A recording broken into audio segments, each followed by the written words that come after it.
18वीं शताब्दी 19वीं सदी में ज्योतिबा फूले के साथ सावित्रीबाई फूले के रूप में एक महिला निकली, जिसने अपना घर छोड़ा, समाज छोड़ा, अपनी मर्यादा को छोड़ा, जो समाज के थोपी गई मर्यादा थी।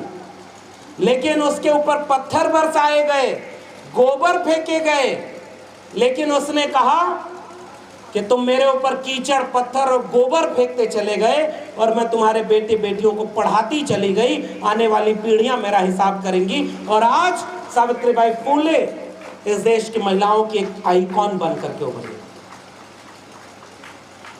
लेकिन वो झेला जो फूलन ने, वो उन्हें नहीं झेलना पड़ा। लेकिन यह भी सच है कि स्कूल खोलने के लिए, बेटे बेटियों को पढ़ाने के लिए जो काम करना पड़ा था सावित्रीबाई फूले और ज्योतिबा फूले को, उन्हें घर से निकाल दिया। यही तो सजा थी उन्हीं।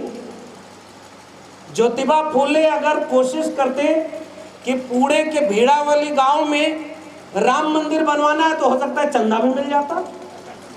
स्कूल बनवाना था, घर से निकाल दिया गया। ये फर्क है हमारे समाज में। लेकिन नायिकाएं कैसे, नायक नायिका कैसे उभरते हैं, ये उसका इतिहास है। ज्योतिबा फूले किस जाति से आते थे?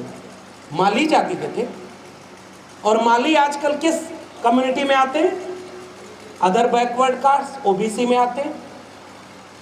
ओबीसी को तो, यहाँ के ओबीसी को तो पता ही नहीं था। मैं उत्तर प्रदेश से हूँ और देखिए भाई, हमने शुरू में ही कर दिया था, आप लोगों ने हमें बुलाया है और नीरज भाई हमारे पहले बोल चुके हैं। और नीरज भाई जहाँ बोल देते हैं वहाँ जैसे लगता है कि एक लकीर खींच दिया है, इसके नीचे तो मत जाना, ऊपर ही रहना। और इतना नाम लेके उन्होंने आलोचना कर दी और रहते लखनऊ में हैं। इनको पता नहीं बुलडोजर से डर क्यों नहीं लगता है। जब ये नहीं डर रहे हैं तो अब हम उससे आगे बढ़ते हैं। और आगे बढ़ के पहली आलोचना मैं ये करता हूं कि इसे उत्तर प्रदेश में मंडल आंदोलन के बाद, पूर्ण बहुमत की सरकार बनने के बाद भी समाजवादी आंदोलन से निकले हुए लोग भी ज्योतिबा फूले के नाम पर रखे गए जिले का नाम बदलते हैं। और यह गुनाह आपके लोगों के ऊपर है और इसे भी आपको याद रखना चाहिए। ज्योतिबा फूले के नाम पर तो जिले का नाम रख दिया था।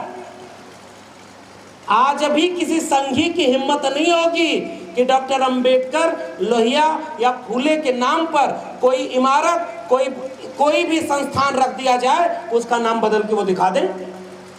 लेकिन हमारे लोगों ने यह गुनाह किया। अब ये जानबूझ के किया या उनसे करवाया गया, गुनाह तो गुनाह है भाई। उसी गुनाह में शामिल था प्रमोशन में रिजर्वेशन का बिल फाड़ना। माफी तो मांगनी चाहिए, दिल बड़ा करना चाहिए। अगर आप आज चाहते हैं कि मानते हैं कि गलती हुई है, परशुराम की कटार उठाने में हिचक नहीं होती है और प्रमोशन में रिजर्वेशन का बिल फाड़ दिया, 2 लाइन बोल के कहिए ना कि उससे हमारी गलती हुई, हमारी सरकार बनेगी तो प्रमोशन में रिजर्वेशन रेट्रोस्पेक्टिव ढंग से लागू करेंगे, ये आपको कहना चाहिए। ये काम हुआ तो ज्योतिबा फूले, सावित्रीबाई फूले, फातिमा शेख, जब ज्योतिबा फूले को घर से निकाला तो स्कूल खोलने के लिए जमीन देने से लेकर रहने के लिए घर देने वाले शख्स का नाम था उस्मान शेख। और उनकी बहन फातिमा शेख उनके स्कूल में पढ़ाने जाया करती थी। उस साझे विरासत वाले ज्योतिबा फूले और उस्मान शेख के देश में आज यहाँ पर बोला जा रहा है 80% हिंदुओं एक हो जाओ, 20% मुसलमानों को इस देश से बाहर करना है, इसलिए 85% बहुजनों, मैं तुमसे पूछने आया हूं, मुसलमान तुम्हारा दुश्मन है क्या? अगर मुसलमान दुश्मन होता तो उस्मान शेख और फातिमा शेख कौन थे? आपकी जड़ें कहां हैं? मैं केवल उसी से आपको रूबरू कराने आया। मेरे पास कहने के लिए और कुछ नया नहीं। हो सकता है मेरे बोलने के बाद इस परिसर में बहुत सारे वरिष्ठ लोग बैठे हुए हैं।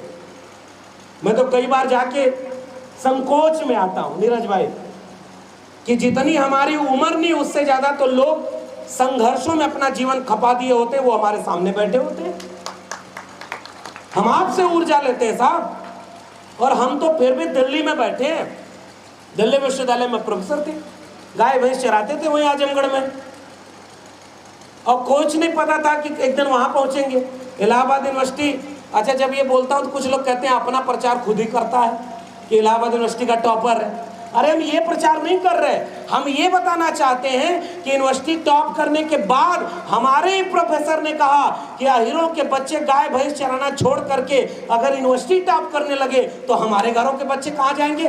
तब मुझे चिंता होती है कि हम तो जातिवादी नहीं थे साहब, ये तुमने हमें जातिवादी बनाया। जी नहीं सकता तो जीने की तमन्ना छोड़ दे, बहते बहते रुक जाए वो दरिया छोड़ दे। फूल था मैं और मुझे कांटा बना कर रख दिया, और अब कांटे से कहते हो कि चुभना छोड़ दे।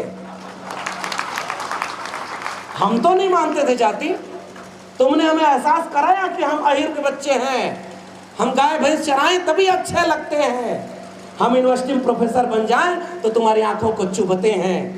अरे प्रोफेसर की बात छोड़िए, इतने बड़े सूबे का मुख्यमंत्री बन जाए भी अहीर का बच्चा, तो वो जब जाए तो गंगा जल से उसका घर शुद्ध कराना पड़ता है। फिर भी बहुत सारे लोगों को नहीं समझ में आता है कि जाति क्या चीज होती है।